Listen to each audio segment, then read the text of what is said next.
Chapter 8 verse 23 to 27, मत्ती की किताब इसकी 8वें अध्याय 23 से लेकर 27 तक। जब वह नाव पर चढ़ा तो उसके चेले उसके पीछे हो लिए, और देखो, झील में एक ऐसा बड़ा तूफान उठा कि नाव लहरों लहरों से देखने लगी और वह सो रहा था।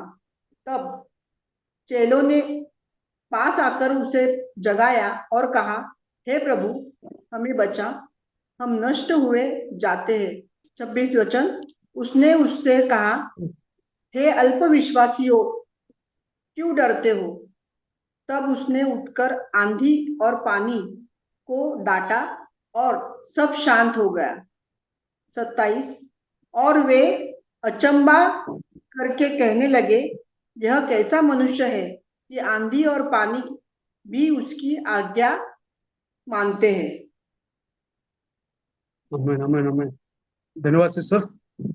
प्लीज आमच्या संगत राहा. वचन वाचलं खूप छान. हमने अभी यहाँ पर सुना, मेरे बहन ने पढ़ा मैथ्यू चैप्टर 8 वर्स 23 to 27, 23 से लेकर 27 तक. यहाँ पर इस तरह से लिखा है कि चेले और प्रभु यीशु मसीह समंदर के अंदर से आगे के परमेश्वर के काम के लिए सुसमाचार बताने के लिए जा रहे थे. परमेश्वर प्रभु यीशु मसीह काफी थक चुके थे, इसलिए वो नाव के नीचे इसलिए में जाके सो गए, आराम कर रहे थे. और उसी दौरान अचानक समुद्र में तूफान आ गया, हवाएं तेज से चलने लगी और समुद्र की लहरें इतने जोर से उछलने लगी कि वो उनकी नाव के ऊपर आने लगी, बोट के ऊपर आने लगी, और पूरी तरह से वो नाव पानी से भरने लगी. वो हवा के जोर जोर से जो आंधियां चल रही थी, उसकी वजह से उनकी बोट भी हिलने लगी. तो जितने 12 ही चेले थे वो डर गए. वो सोचने लगे कि हमारी बोट इस समंदर के अंदर डूब जाएगी और हम मर जाएंगे. मेरे वहां बाइबल कहती है, अगर हम उत्पत्ति पहली अध्याय में देखेंगे तो सारी सृष्टि की रचना उसने की है, और उसके अंदर समंदर भी आता है. समंदर को उसने बनाया, हवा को उसने बनाया, तूफान को उसने बनाया, बिजली को उसने बनाया, सूरज को उसने बनाया, चंद्रमा को उसको बनाया. सबका रचता वो एक में परमेश्वर है. जब ये 12 लोग प्रभु यीशु में किसी के साथ थे, उन्होंने प्रभु यीशु मसीह के बड़े बड़े कामों को देखा था. उन्होंने देखा था कि किस तरह से एक विधवा का बच्चा मर गया था और परमेश्वर ने यरीहो के अंदर उसे रुका कर उसे जिंदा किया. यरीहो की लड़की मर गई थी, उसे जिंदा किया. बाइबल कहती है उसने 5,000 लोगों को 5 रोटी और 2 मछली के द्वारा खाना खिलाया, वो भी देखा था. बहुत सारी प्रभु ने जो जो उनकी आंखों के सामने किया वो सब देखा था. परमेश्वर सब कुछ कर सकते, ये इन्हें पता था. लेकिन तब भी जब वो लहरें और तूफान को देख रहे थे तो उनके अंदर एक डर आ गया कि हम लोग मर जाएंगे. मेरे प्रभु यीशु के नाम में आपको सबको इंकरेज कर रहा हूं आज शाम के वक्त इस वचन के द्वारा. बाइबल कहती है, जिसका पढ़ेगा तो बहुत बढ़िया होगा, 1 कोरिन्थियन चैप्टर 6 वर्स 17. पहले कोरिन्थी की किताब इसकी 6 अध्याय 17 वचन 17 कलम.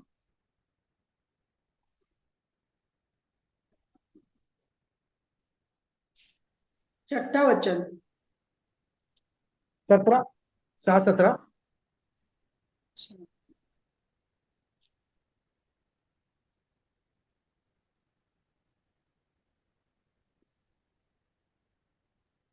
एक कोरिन्थियों 7:17। और जो हाँ, प्रभु की संगति में रहता है वह उसके साथ एक आत्मा हो जाता है.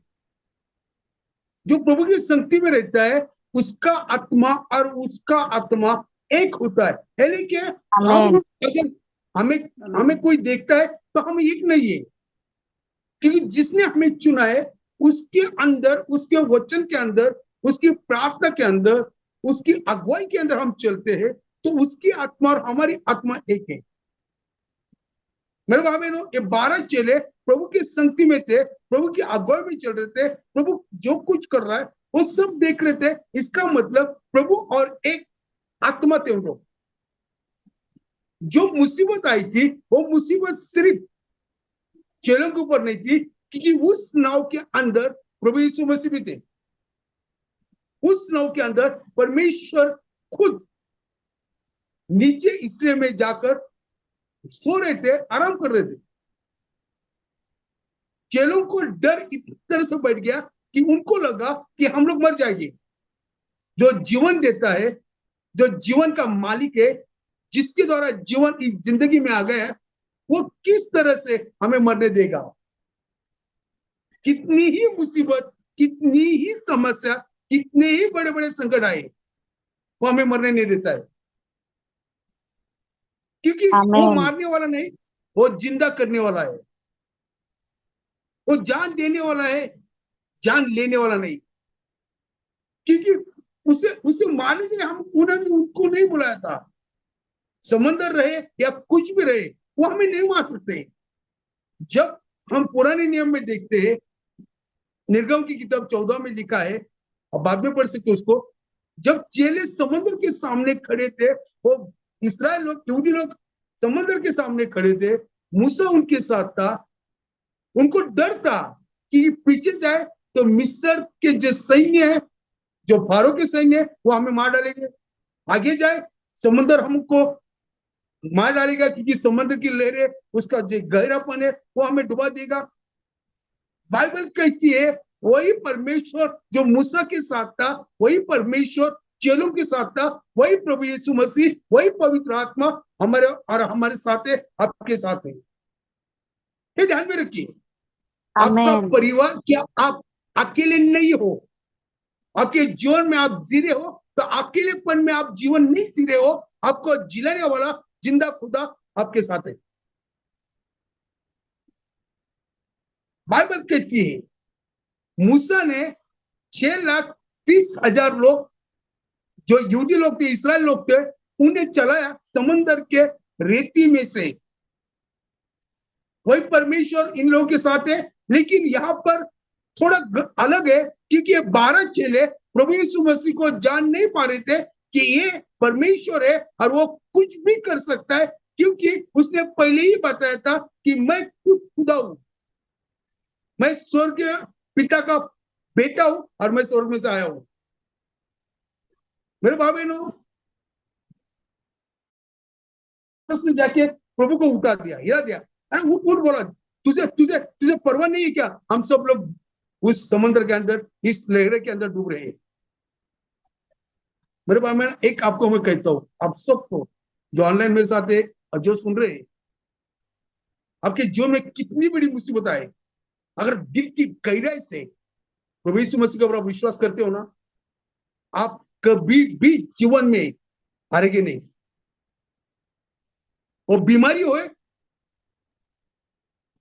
कौन सी मुसीबत हुए, कोई भी दुरात्मा का अटैक हुए, आप फिक्र मत कीजिए, विजय आपका ही होगा, आशीष आपकी ही होगी। आमीन। आपको प्रभु को जगाने की जरूरत नहीं है। प्रभु ने सब कुछ आपको दिया है। आपके पास सामर्थ्य है, आपके पास पवित्र आत्मा है, पवित्र आत्मा का अभिषेक है, प्रभु का अधिकार जो स्वर्ग और पृथ्वी का है वो आपके पास है। आप कहिए और हो जाएगा। आप बोलिए, हो जाएगा। याकूब 4:7 में लिखा है, शैतान को बोल, वो निकल जाएगा। यूहन्ना 20:22 में लिखा है, अगर तू किसी के पापों को क्षमा करेगा, उन पापों को क्षमा की जाएगी। यह अधिकार हमें दिया गया है। मरकुस चैप्टर 16 वर्स 17 में लिखा है, मेरे नाम में तू शैतान को, भूतों को निकालेगा, बीमारी के ऊपर हाथ रखेगा, वो चंगा हो जाएगी। ये सब किधर से मिला हमें? किसने दिया है? वही प्रभु यीशु मसीह ने, जो चेलों के साथ है, जो हमारे साथ है। लेकिन आज भी इन चेलों की तरह थोड़ी थोड़ी मुसीबतें, थोड़े थोड़े प्रॉब्लम आने के बाद हमारा दिल घबरा जाता है, डर जाता है, हम टेंशन में चले जाते हैं। हमें हमें समझ में नहीं आता है कि हम क्या करें, हम किसको फोन लगाएं, किससे बात करें, किसको बुलाएं, कौन मुझे हेल्प करेगा, कौन मेरे साथ खड़ा रहेगा। मेरे भाई बहनों, आप जिन चीजों के बारे में सोच रहे हो वो तो सब बेकार है, कोई आपको साथ नहीं देगा, लेकिन जो साथ देने वाला है वो आपके अंदर, आपके साथ है, वो आपके बीच में है। उसने आपको वादा किया है, मैथ्यू चैप्टर 28 वर्स 20 में, मत्ती किताब 28 और 20 में लिखा है कि जगत के अंत तक हर दिन मैं आपके साथ हूं। इस जगत के अंत तक हर दिन मैं आपके साथ हूं। प्लीज मेरी बहन पढ़ेगी उस वचन को, मत्ती 28 और 20। मत्ती 28:20। और उन्हें सब बातें जो मैंने तुम्हें आज्ञा दी है मानना सिखाओ, और देखो यस, मैं जगत के अंत तक सदा तुम्हारे संग हूँ। जगत के अंत तक, देखो मैं जगत के अंत तक सदैव, सदैव इसका मतलब हर दिन, हमेशा मैं तुम्हारे साथ हूं। वाह, किसके साथ? संजय के साथ। किसके साथ? मेरे बहन वैशाली के साथ। किसके साथ? मेरे बहन संगीता के साथ, पास्टर विनोद के साथ, आंटी ग्रेस के साथ, अविनाश के साथ, दिशो फैमिली के साथ, हम सब के साथ वो है, क्योंकि उसने वादा किया। और बाइबल कहती है वो परमेश्वर झूठ बात नहीं करता है। गणना 23-29 में लिखा है वो परमेश्वर है, वो गलत बात नहीं करता है। फर्स्ट शमूएल चैप्टर 15 वर्स 29 में लिखा है, मैं मनुष्य नहीं कि मैं झूठ बात करूं।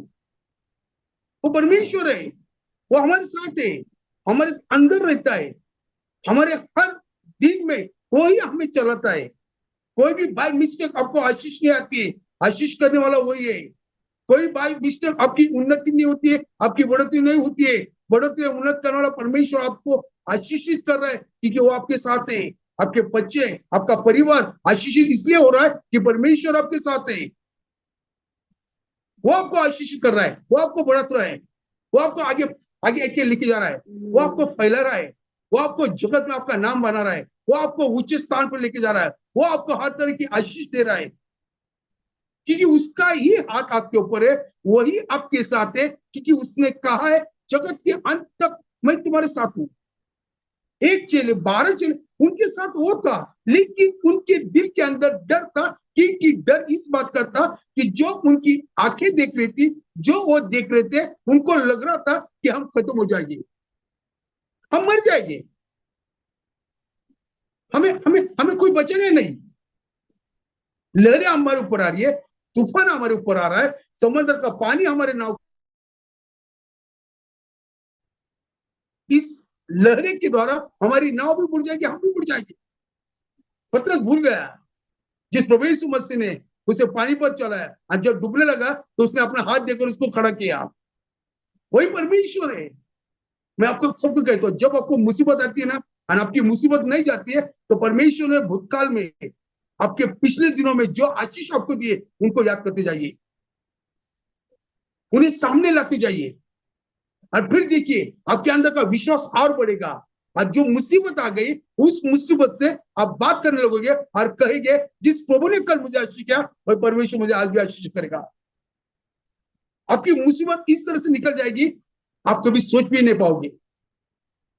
हमारे चर्च का हमारी बहन रेखा यहाँ पर है, उनकी गवाही मैं आपको बताना चाहता हूँ। 2020 में जब कोरोना काफी जोरों में चल रहा था पुणे के अंदर, और इनको कोरोना होने के बाद नायडू हॉस्पिटल में तीसरे माले पे इन्हें रखा गया था, और डॉक्टर ने कहा कि इनकी लाइफ खत्म हो गई, इनका सांस कभी भी निकल सकता है, क्योंकि उनकी पूरी बॉडी उस कोरोना वायरस की वजह से पूरा ठंडा हो चुका था। हाथों में जान नहीं, पैरों में जान नहीं, और डॉक्टर को उनको एग्जामाइन कर रहे, आके वो सुई उनके पैरों को चुबा रहे, लेकिन उस सुई का कोई भी फीलिंग उस भाई को नहीं हो रहा है, और कुछ भी नहीं लग रहा है। डॉक्टर उसको पूछ रहा है, बाबा तुमको कुछ फीलिंग हो रहा है क्या? वो बोल रहे मुझको कोई भी फीलिंग नहीं हो रहा है।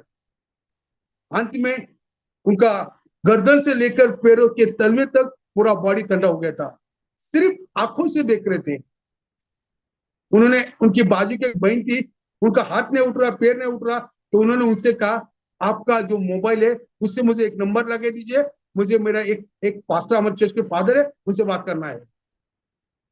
उन्होंने फोन लगाया और मेरे से बात की और बोले, पास्टर मैं तो मरने वाली हूँ और मेरा खत्म हो गया सब कुछ, एक ही दिल में तमन्ना है मेरे बच्चों को देखिए, लेकिन शायद वो भी नहीं हो सकता है क्योंकि मैं तो काफी तीसरे मंजिले पर हूँ और वहां से कुछ भी पॉसिबल नहीं है।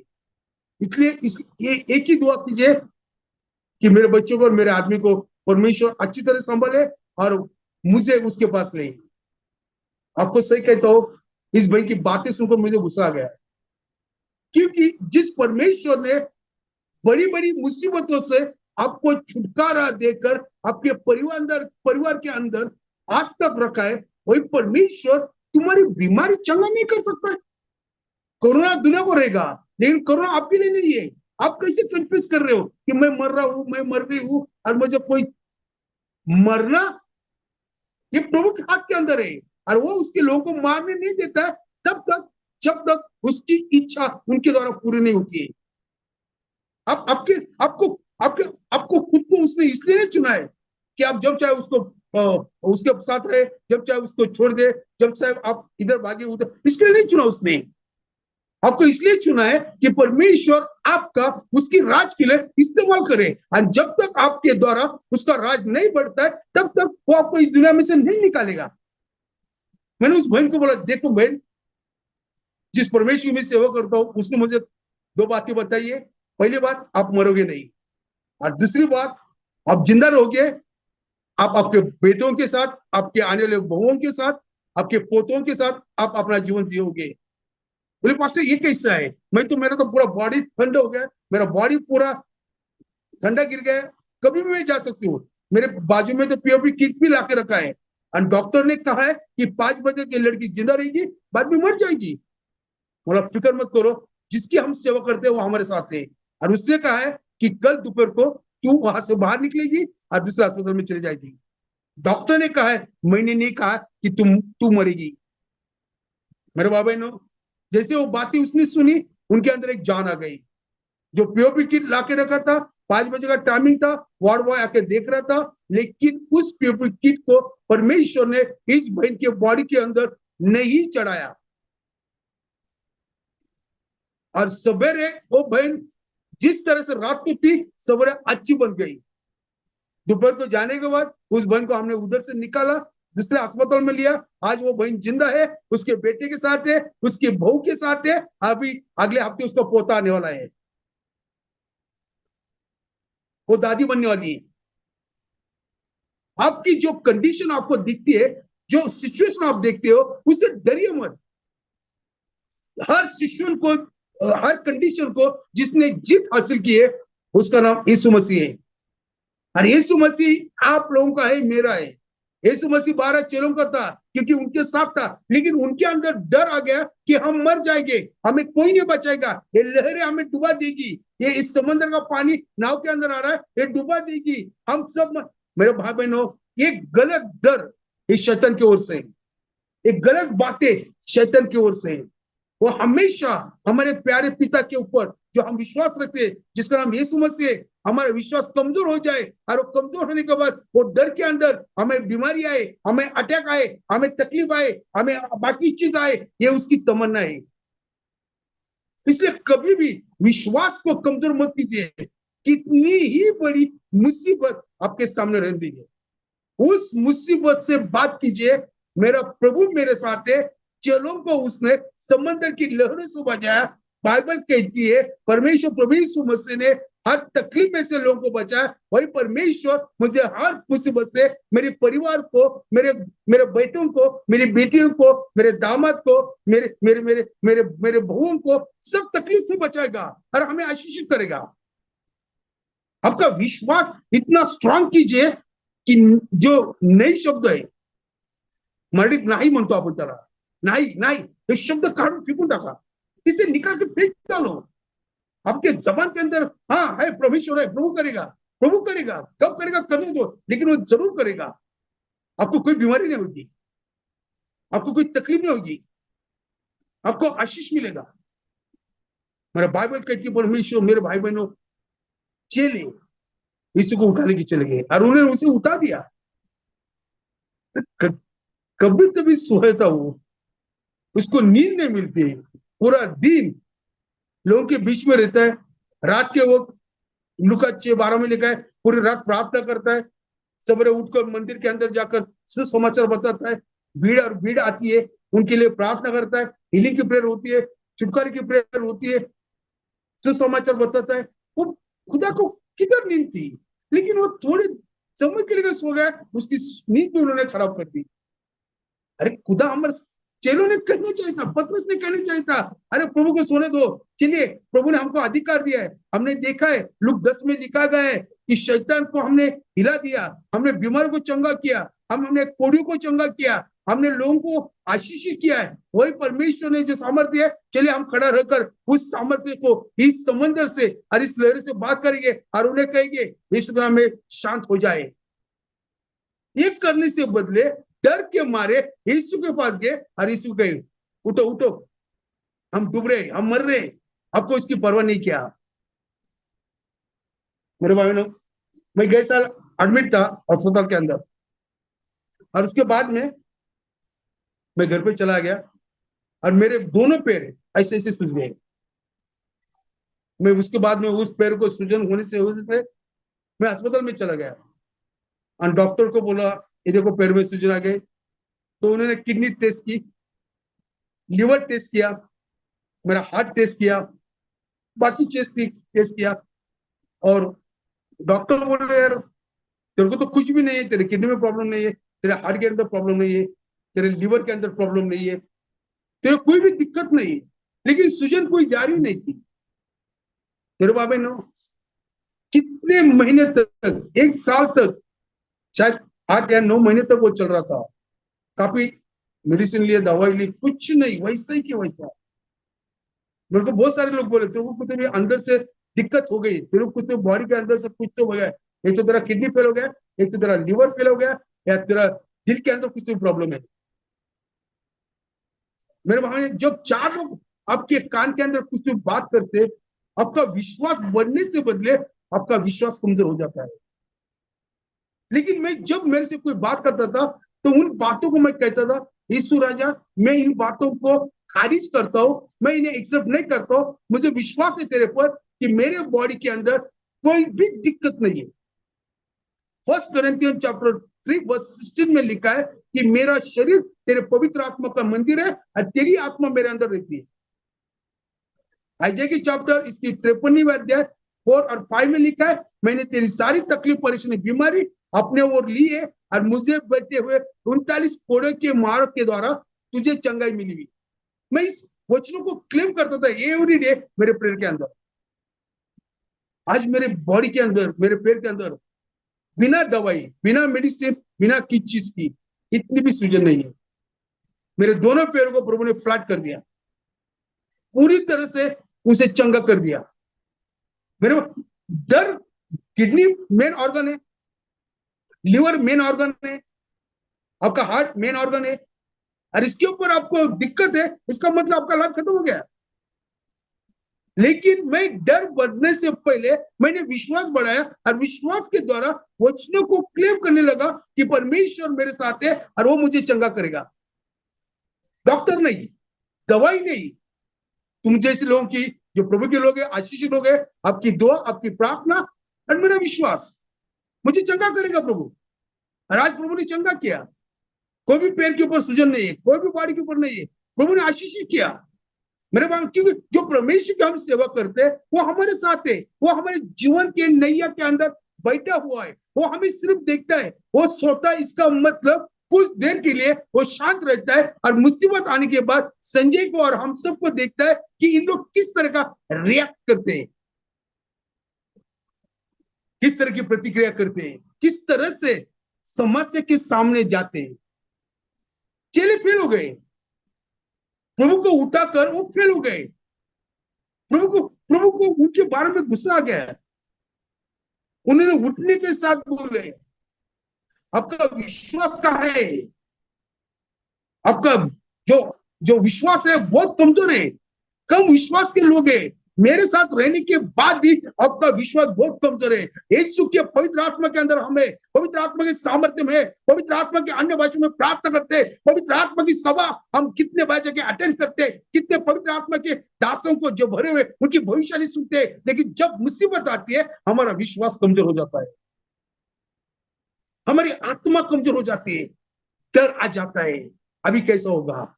मेरे भाइयों, प्रभु यीशु मसीह के नाम में आपको इंकरेज करता हूं, आप जितने लोग प्रभु के साथ हैं, आप किसी का भी बुरा कभी नहीं होगा कि मेरा परमेश्वर बुरा करने वाला नहीं है, मेरा परमेश्वर अच्छा करने वाला परमेश्वर है। वो आपको अकेला कभी नहीं छोड़ेगा। आपकी मुसीबत के दिनों में, आपके तकलीफ के दिनों में, आपके बीमारी के दिनों में, आपके रोने के दिनों में प्रभु आपको नहीं छोड़ेगा अकेला। वो आपके साथ ही खड़ा रहेगा, वो आपको साथ ही देगा, वो आपके साथ रहकर आपकी मुसीबत किस तरह जाएगी उसकी योजना बनाएगा। आपको मालूम है, बाइबल कहती है परमेश्वर ने यहूदी लोगों को जंगल में क्यों मारा? उस विल्डरनेस पर उस उनके लोगों को उसने क्यों खत्म किया? मेरे पास इतना वक्त नहीं है, मैं शॉर्ट में आपको बताऊंगा। गणना की किताब 13वीं अध्याय आप पढ़ोगे, 14वीं अध्याय पढ़ोगे तो आपको समझ में आएगा। जब मूसा ने जो 12 गोत्र थे उनमें से एक एक को, ऐसे 12 लोगों को कनान देश देखने के लिए भेजा, और कनान देश देखने के बाद वो 12 लोग वहां के जो अंगूर थे उस अंगूर को लेके आए। एक काठी को, ऐसा लंबा काठी था, और उसके बीच में उस अंगूर को एक गुच्छा को लगाकर वो लेके आए, और उन्होंने कहा कि उधर का सब कुछ अच्छा है, फल अच्छे है, वो जमीन अच्छी है, वहां पर पानी है, सब कुछ है, लेकिन वहां के जो लोग है वो हमसे बहुत शक्तिशाली है, बड़े बड़े हैं, और हम उनके सामने एक एक चींटी की तरह है। वो ग्रास होपर होता ना, नाक तोड़ा, उसके समान है। हम उन्हें नहीं हरा सकते, हम उनके ऊपर अभी नहीं हो सकते, हम उस कनान देश को जीत नहीं पाएंगे, हम वहां पर मर जाएंगे, वो हमें मार डालेंगे। सामने जो कुछ दिख रहा है वो कन्फ्यूज कर रहे हैं, वो भूल गए मिस्र को, भूल गए फारो को, भूल गए समुद्र की चमत्कार को, भूल गए आंधी को, भूल गए जो ओले, अंगार के ओले मिस्र में आए थे, वो भूल गए कि परमेश्वर ने इनके लिए फारो का पहला जो बेटा था और उधर के जितने पहले बेटे थे उन सबको खत्म किया। ये भूल गए। तो याद क्या रखा? जो सामने आया उसको याद रखा। मेरे भाई बहनों, जो सामने आ रहा है, जो आता है, उसको याद रखने से बदले जो पीछे आपके लिए प्रभु ने किया उसे याद कीजिए, आगे का आप मिट जाएगा यीशु के नाम में। और इन्होंने क्या किया? वो भूल गए और आके रोने लगे कि हम लोग मर जाएंगे, हम कोई भी जिंदा नहीं रहेंगे, हमारे बीवी बच्चे मर जाएंगे, हमारे बेटे मर जाएंगे, हम सब खत्म हो जाएंगे। आपको पता नहीं है, इसी बात के ऊपर परमेश्वर को गुस्सा आ गया। जैसा चेलों के ऊपर प्रभु को गुस्सा आ गया, उसी तरह से गुस्सा यहूदी और इस्राएल लोग के ऊपर आ गया। और परमेश्वर ने कहा, देख जितने लोग तेरे साथ हैं इनमें से कोई भी आगे नहीं जाएगा, इन सबको इसी जंगल के अंदर मैं खत्म करूंगा। और जो नई पीढ़ी आएगी वो पीढ़ी को लेकर तो आगे बढ़ेगा। बाइबल कहती है उनमें से 2 लोग थे, योशुआ और कालेब। उन्होंने उस मुसीबत को देखकर अपने घुटनों को नहीं टेकाया था, उन्होंने कहा था वो परमेश्वर हमारे साथ है तो हम उस देश को हमारे देश के अंदर शामिल करेंगे, हम जाकर उस देश को हमारा बना के रहेंगे, हम उसके ऊपर जीत हासिल करेंगे, हमारी बस्ती वहां पर होगी, हम सब लोग वहां पर जाकर रहेंगे और वो हमारा देश बनेगा। आपको पता है परमेश्वर ने मूसा को क्लियर कर दिया, 2 ही लोग रह गए जो उस देश में जाएंगे, उनका नाम रहेगा योशुआ और कालेब। क्यों? क्योंकि उन्हें जो परिस्थिति सामने थी उस परिस्थिति को न डरकर उस प्रभु के ऊपर विश्वास रखा, जिस प्रभु ने उन्हें अभी तक चलाया था और आगे भी लेके जाना है और आगे भी वो आशीष देने वाला है। वो विश्वास उन्हें प्रभु के ऊपर दिखाकर मंडली को, उस कलीसिया को, उन लोगों को उसने इंकरेज किया। आपके घर के अंदर, आपके परिवार के अंदर, आपके कलीसिया के अंदर, आपके रिश्ते के अंदर, आपके आपके आपके जो जो कोई रिलेशन है उनके अंदर कोई टूटता है ना, तो उसे यकीन दिलाइए प्रभु आपको आशीषित करेगा, प्रभु आपको आशीषित करेगा, आपको कुछ नहीं होगा, Amen. आप आशीष से भर जाओगे। देखिए, आप उनको बचाओगे और मेरे को पता है आप सबकी प्रार्थना प्रभु सुनता है, आपकी हर प्रार्थना को परमेश्वर कान देकर सुनता है। आपकी किसी की भी प्रार्थना, जितने लोग आज सुन रहे हैं, आपकी किसी की भी प्रार्थना अनसुनी की नहीं जाती है। आपको नहीं मालूम, मैं जानता हूं, इसलिए तो आप ऑनलाइन के ऊपर है। प्रभु आपको सुनता है, प्रभु को आप पसंद है, प्रभु आपके ऊपर प्यार करता है, प्रभु का सामर्थ्य प्रभु ने आपके ऊपर खोल दिया है, परमेश्वर का हाथ आपके ऊपर, आपके परिवार के ऊपर है, इसलिए तो आप प्रभु के साथ है।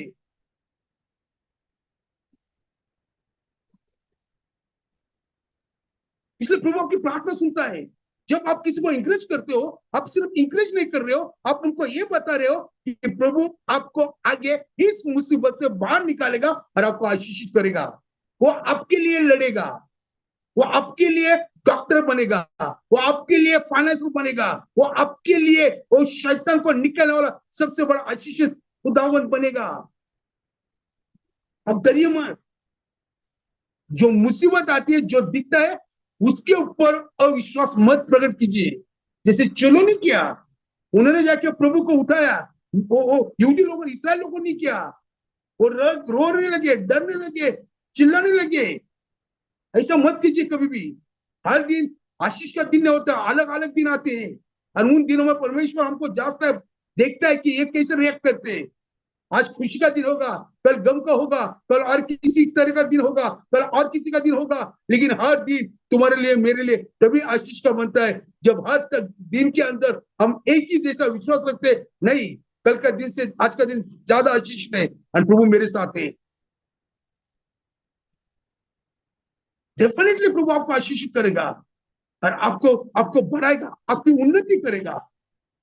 बाइबल कहती है परमेश्वर उस नींद में से बाहर आकर समुद्र को शांत रहने की आज्ञा की और तूफान को कहा निकल जाए, और वो तूफान निकल गया और बोला कहां पर है विश्वास। आपको पता है इब्रानी किताब तीसरे अध्याय और उनका 19वां वचन, मेरी बहन सिस्टर वैशाली पढ़ी है इब्रानी किताब 3:19। Ibrahim sir, pastor. इब्रानी किताब तीसरे अध्याय और 19वां वचन, इब्री करस्पद तीसरा अध्याय 19वां वचन।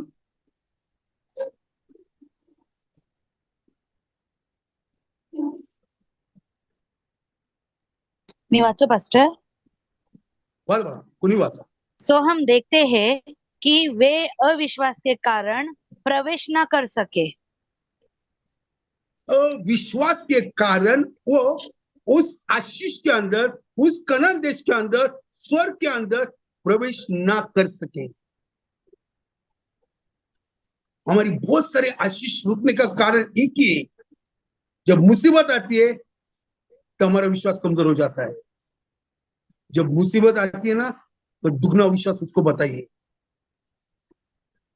हमारे लिए स्वर्ग में जगह तैयार करके रखी है, हमारा खुद का घर है ऊपर और वो ऑलरेडी बन चुका है, अब वो आने वाला है। हमें तैयार रहना है अपनी बैग के साथ जाने के लिए। आप बोलेंगे पास्टर बोल रहे कौन सी बैग? हाँ हमारी बैग है, नीति महत्व की बैग, राइचियसनेस की बैग।